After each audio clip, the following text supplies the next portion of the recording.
એને સબસ્ક્રાઈબ કરો, લાઈક કરો, શેર કરો। હાલમાં ખૂબ જ મોટા સમાચાર સામે આવી રહ્યા છે। ગણેશ ગોંડલ વિરુદ્ધ ફરિયાદ કરનાર રાજુ સોલંકીને પોલીસે ધરપકડ કરી છે।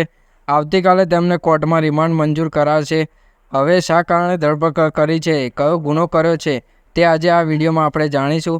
પહેલા પોલીસનો વિડીયો તમે જુઓ, તે શું કહે છે। ગુનાહિત ટોળકી છે તે એક જ પરિવારના સભ્ય હોય, જે પૈકી રાજુભાઈ સોલંકી, તેના બે પુત્રો દેવ અને સંજય સોલંકી, તેનો ભાઈ જયેશ ઉર્ફે જોવો સોલંકી અને તેનો જે ભાણિયો છે યોગેશ બગડા।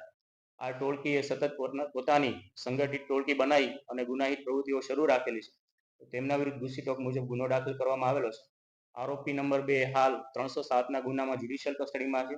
આ સિવાયના અન્ય 4 આરોપીઓને રાઉન્ડ અપ કરવામાં આવેલા છે। તમે વિડીયો જોયો તેમ પોલીસે ખુલાસો કરે છે કે રાજુ સોલંકીના 12 ગુના, તેમના દીકરા સંજય સોલંકીના 2 ગુના, તેમજ ભાઈ જવા સોલંકીના 10 ગુના અને તેમના ભાણિયાને પણ ગુના દાખલ થયેલા છે।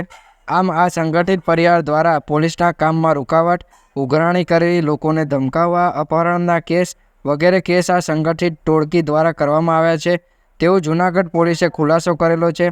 હવે આ કેસ ગણેશ ગોંડલના કેસથી અલગ છે અને જોવા જઈએ તો એવું પણ હોઈ શકે કે ગણેશ ગોંડલના પિતાશ્રી જયરાજસિંહ દ્વારા રાજુ સોલંકીના કેસને ધ્યાનમાં લેવાનો જૂનાગઢ પોલીસને આદેશ કર્યો હોય તેવું લાગી રહ્યું છે। કુલ 4 આરોપીની અટકાયત કરવામાં આવી છે અને કોર્ટમાં તેમને રિમાન્ડ આવતીકાલે રજૂ કરવામાં આવશે। હવે ગણેશ ગોંડલ વિરુદ્ધ જેને ફરિયાદ કરી હતી તે પણ જેલમાં છે અને ગણેશ ગોંડલ પણ જેલમાં છે। એટલે હવે આ કેસમાં આગળ શું થશે, તમને શું લાગી રહ્યું છે? હવે આ કેસમાં ગણેશ ગોંડલે જ એક આરોપીને માર્યો હોય તેવું થયું છે।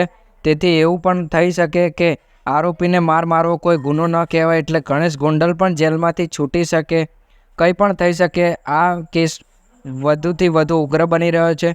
વિડીયોમાં જાણકારી સારી લાગી હોય તો વિડીયોને લાઇક કરજો, વિડીયોને તમારા મિત્રો સાથે શેર કરજો અને અમારી ચેનલને સબસ્ક્રાઈબ કરવાનું ભૂલતા નહીં। જય શ્રી કૃષ્ણ।